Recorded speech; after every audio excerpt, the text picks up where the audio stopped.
रहीम अस्सलाम वालेकुम। उम्मीद है आप ठीक होंगे, खैरियत से होंगे। तैयब बलोच आपकी खिदमत में फिर से हाजिर है।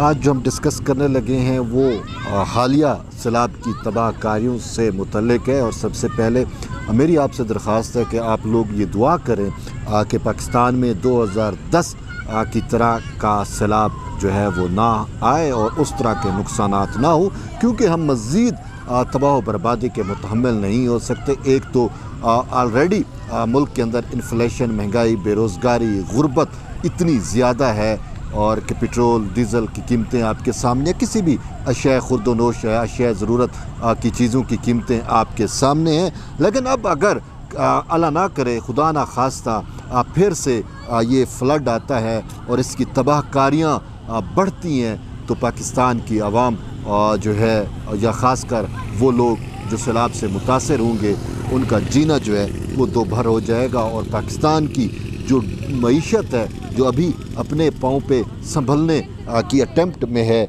वो मज़ीद दिगरगूं हो जाएगी और उसका खमियाजा जो है वो पूरी पाकिस्तानी आवाम को जो है वो बर्दाश्त करना पड़ेगा। तो इसी वजह से अगरचे ये पेशेन गोई यही की गई है कि 2010 जैसा फ्लड आ सकता है पाकिस्तान के अंदर, लेकिन अब जब मानसून की बारिशों को हम देख रहे हैं तो देख रहे हैं कि किस तरीके से तबाही और बर्बादी जो है वो फैल रही है। खैबर पख्तूनख्वा के जो मनाज़र हमने देखे वो अल्लाह ही माफ़ करे, अल्लाह की पनाह। फिर इससे बढ़ के बलूचिस्तान के अंदर जो मसाइल हैं वो तो ना बयान करदा है। और ओवरऑल भी बलूचिस्तान में 100 से ज़ायद अमवात जो हैं वो हो चुकी हैं। शायद ही बलूचिस्तान का कोई ऐसा डिवीज़न हो।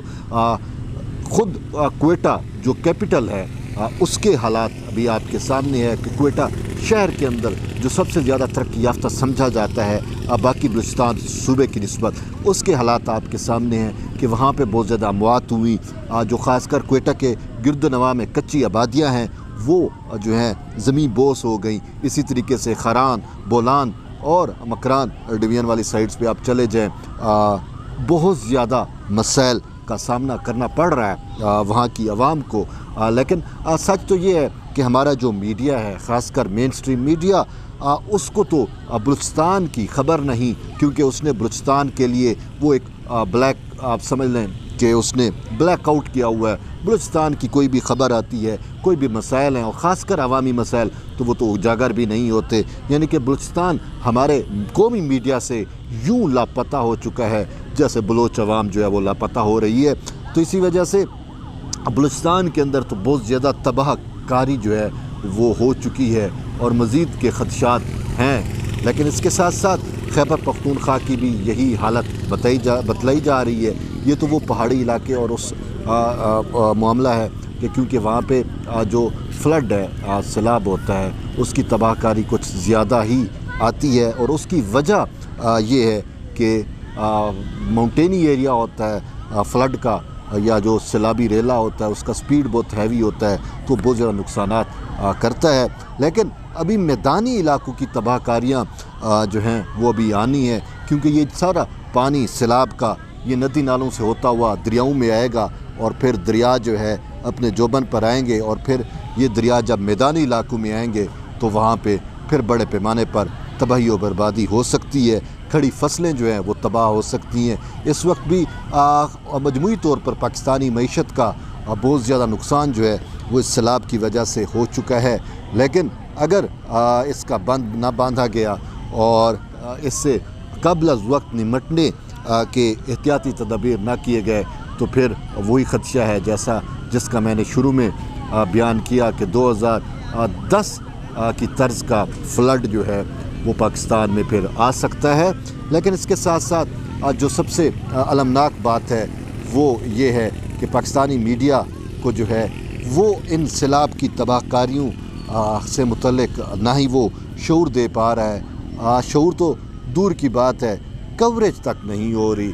खैबर पख्तूनख्वा के अंदर सवाबी में, सवात में जो कुछ हुआ उसकी कोई ख़बर नहीं है। वहाँ के लोग कहते हैं क्या हम पाकिस्तानी नहीं हैं, हमारी कौमी मीडिया ख़बर तक नहीं देता, बयान नहीं। इसी तरीके से जैसा कि अहले बलूचिस्तान का हमारे कौमी मीडिया से शिकवा रहता है कि बलूचिस्तान के अंदर जो भी तबाहकारियाँ हुई 100 से ज़्यादा अमवात हुई, लेकिन हमारे मीडिया के पास एक ही इशू रहा कि कराची डूब गया, कराची डूब गया।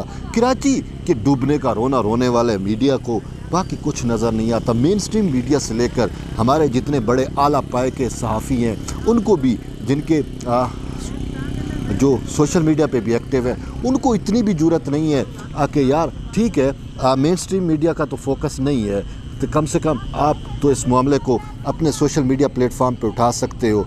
लेकिन मजाल है या किसी ने इस को उठाया हो, उनको सिर्फ खबर है, उनको सिर्फ खैर खबर वो लेते हैं तो सिर्फ कराची की लेते हैं। और जी कराची में वजह ये है कि कराची में चूँकि पाकिस्तान पीपल्स पार्टी या सिंध हुकूमत पाकिस्तान पीपल्स पार्टी की है, तो उनको एक मौका मिल जाता है प्रोपेगेंडा करने का। और यही हमने देखा भी सही कि वो इतनी हद तक गुजर गए कि पाकिस्तान पीपल्स पार्टी के ख़िलाफ़ या सिंध हुकूमत के ख़िलाफ़ प्रोपेगेंडा करने के लिए उनको पुरानी वीडियो का सहारा लेना पड़ा।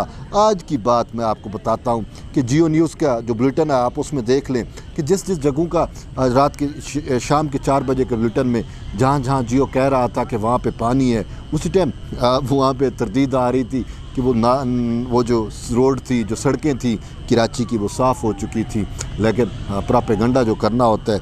और इससे हट के भी मैं एक चीज़ मेरी नज़र से गुज़री कि 1984 का एक अखबार नज़र से गुज़रा कि 1984 में भी यही कुछ हुआ कि जो DHA है, डिफेंस हाउसिंग सोसाइटी कराची के अंदर, वो 1984 में डूब गई थी, जैसा कि अब की बार डूबी है और एनुअली अब वो डूब रही है। अब उसके डूबने की वजह क्या है कि असल वजह DHA की वजह से पूरा कराची डूबता है। अब आप कहेंगे कैसे?